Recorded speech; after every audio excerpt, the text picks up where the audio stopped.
Hey, this is Reginald Perryman with ReggiusRealEstate.com. So today I want to talk about an issue that we have with a lot of sellers in today's market.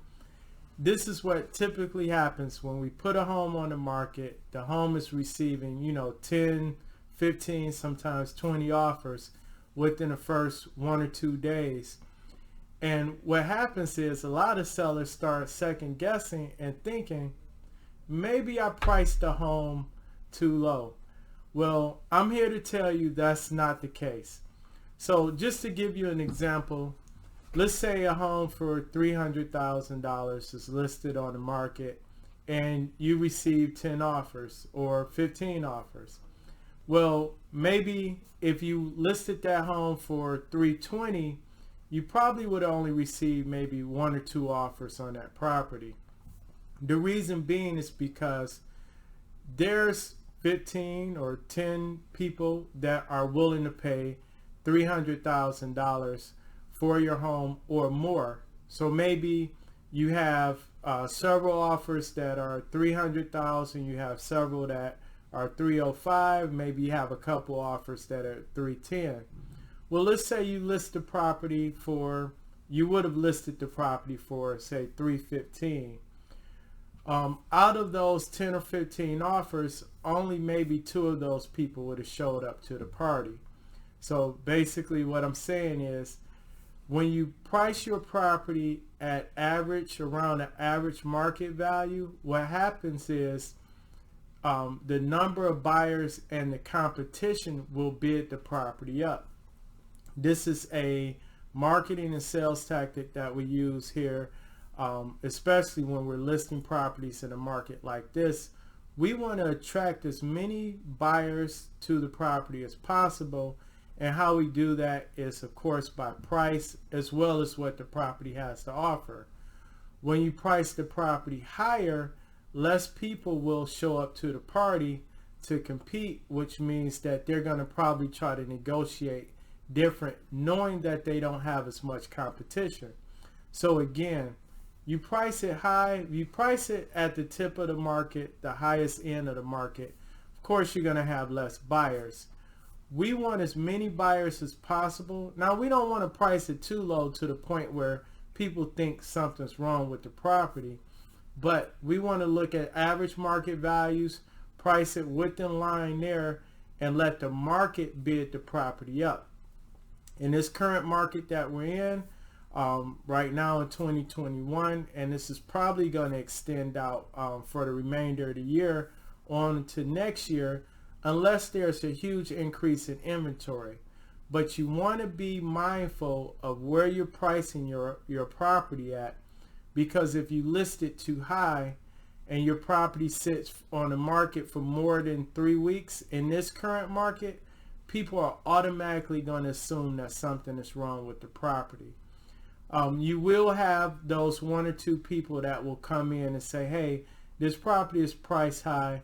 We're going to go in anyway and submit a lower offer. But again, the perception on the market for most buyers in this current market, when homes are selling within 2 to 5 days, if something is on the market more than 2 to 3 weeks as an active listing, then people start thinking something is wrong with the property and may not even take a chance looking at it. So overpricing is still an issue, even in a seller's market or a hot seller's market like the one that we're in. Again, I wouldn't advise maybe pricing your property more than maybe 2 to 5% more than the average market value in the area, or more than the most comparable home to your property.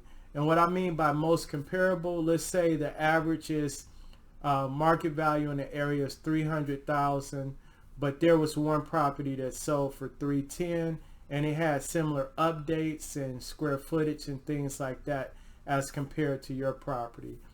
That property sold for $310,000.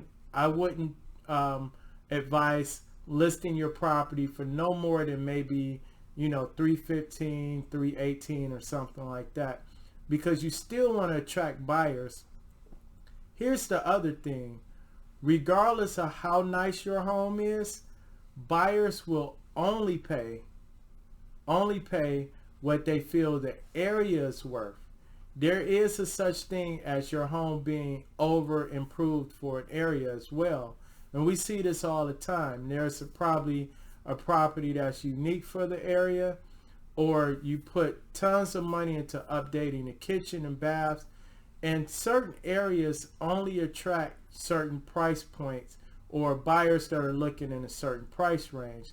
So let's say your area, the homes typically go from 300 to 350,000, but you list your home at 400,000. Well, the reality of it is that your area is a $300 to $350,000 area. Typically, buyers that are paying 400,000 are probably looking in another area. And this again has a lot to do with location. You hear it all the time when people say location is key in real estate. So even though your home may have the most updates and improvements, location is still a factor, and your area, not your home, is only going to attract buyers within a certain price range. Buyers will overpay for a home if they're attracted to that area or they have a special or unique need for that particular area. So keep that in mind as well. But majority of the buyers will not pay more than what the area market values are for that area. And basically, let me give you a quick example here. Let's say the homes in the area are going between 300 and 350, and maybe you're in a certain school district or a certain area where there's some other things going on in the area, and out of 12 buyers, maybe 3 of those buyers have children that will benefit from attending schools in that school district. Well, the other 9 buyers have no reason to overbid for that home if they're only just looking for a home in that particular city, in that particular price range, and there's other similar properties available in the market. But those 3 buyers that have school-aged children that are going to benefit from being in that school district, they're willing to probably pay a little bit more or be more competitive when it comes to making an offer. But the other buyers don't care. So what I'm saying is, if you want to play the odds, in other words, if there's 12 buyers for every home, you would want at least 9 of those buyers very interested in your property so that they can compete.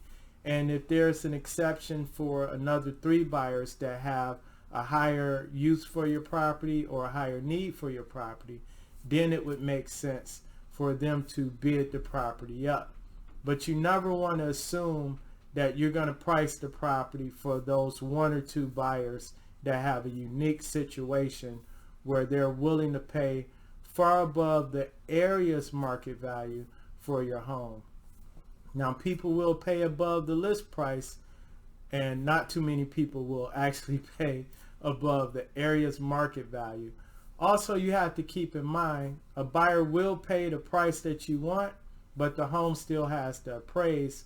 And even though we're seeing appraisal guarantees, but appraisal guarantees are unique to those buyers, again, that have a special need for this property in this area and this style of property.